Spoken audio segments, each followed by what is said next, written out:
안녕하세요. 이정원의 자가격리TV 한의사 이정원 원장입니다. 오늘은 요즘 화제가 되고 있는 질환 한 가지에 대해서 이야기를 잠시 해보려고 하는데요. 그 화제가 되는 질환의 이름은 대장개실염이라는 질환입니다. 조금 생소하시죠? 이 대장개실염이라고 하면 대장에 생기는 질환인지는 알겠는데 이 개실이 뭔지 또 개실염이 뭔지 잘 모르시는 분들이 있을 거라고 생각을 합니다. 이 개실이라는 거는 쉽게 말해서 그 대장에서 그 주머니가 생기는 것입니다. 대장벽이 약해지면서 이제 주머니가 생기게 되는데 그 주머니에 뭔가 이물질이나 대변이 들어가서 염증이 생기게 되는 것을 대장개실염이라고 합니다.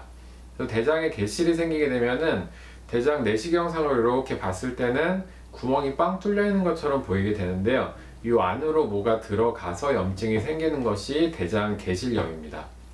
근데 제가 이제 영상을 통해서 이 질환에 대해서 오늘 말씀을 드리려는 이유가 이 대장개실염이 요새 굉장히 많이 늘어나는 추세라고 합니다.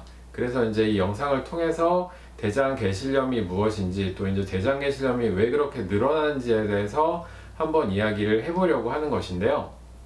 자, 일단 대장개실이 생기게 되는 원인에 대해서 한번 이야기를 해보겠습니다.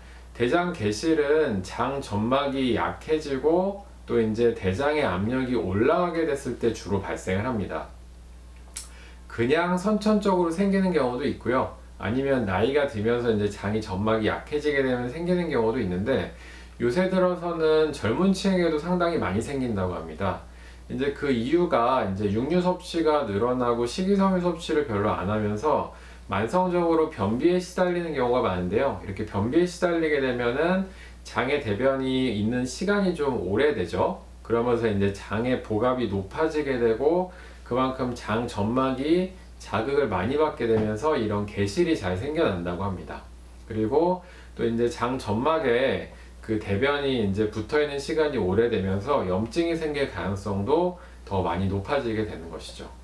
그래서 최근에 이런 식으로 그 식이섬유가 부족한 식사를 많이 하기 때문에 대장개실염이 많이 좀 늘어나고 있다고 합니다.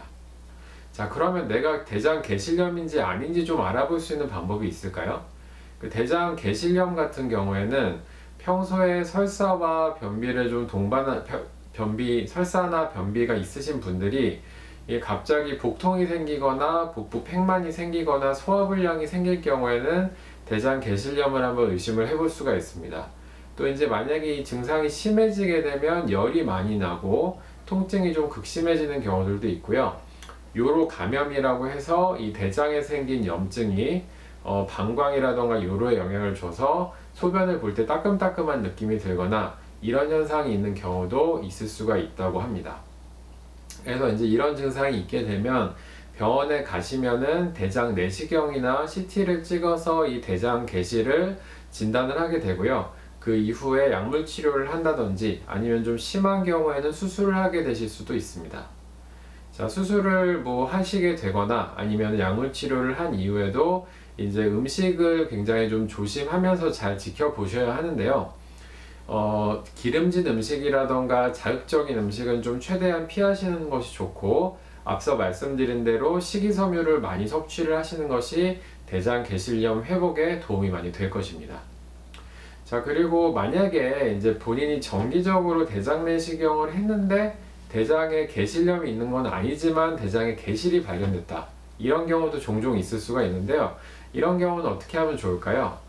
대장에 개실이 생겼다는 거는 본인이 그만큼 이제 장 건강의 상태가 별로 좋지가 않다는 이야기이기 때문에 평소에 식습관을 한번 돌아보시고 식이섬유가 많이 포함된 음식을 좀 늘리시고 육류라던가 술이라던가 밀가루 음식의 섭취는 조금 줄이시는 것이 도움이 되겠습니다.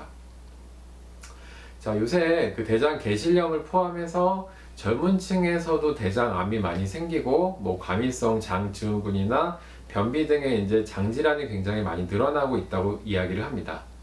근데 이런 질환들을 좀 가볍게 생각을 하시고 뭐 변비가 있어도 대수롭지 않게 생각하시는 경우가 있는데 이런 것들을 오래 방치하다 보면 오늘 말씀드린 대장개실염을 포함해서 대장암이라던가 뭐 대장에 구멍이 뚫리는 대장천공 같은 좀 위험한 질환이 발생할 가능성도 있기 때문에 나의 장을 좀 소중히 여기시고 건강한 식습관을 가지시는 것이 대장 건강에 많이 도움이 되겠습니다. 자, 그리고 만약에 만성적인 대장 개실염이나 자주 반복되는 대장 질환으로 인해서 고생이 있으시다면 저희 한의원에서도 여러 가지 방법을 통해서 대장 질환을 치료하고 있기 때문에 편안하게 또 문의를 주시면 제가 이제 궁금하신 부분에 대해서 답변을 드리거나 또 치료를 도와드리도록 하겠습니다. 자, 그래서 저의 유튜브 채널을 보시는 분들은 그래도 이제 장이 좀 건강하게 대장 질환에서 벗어나셨으면 좋겠고요. 자, 이정환의 자가면역 TV 오늘은 좀 여기서 마치도록 하고 항상 구독과 좋아요 눌러주시는 분들에게 감사드린다고 말씀을 좀 드리고 싶습니다. 다음에 더 좋은 컨텐츠로 찾아뵙겠습니다. 감사합니다.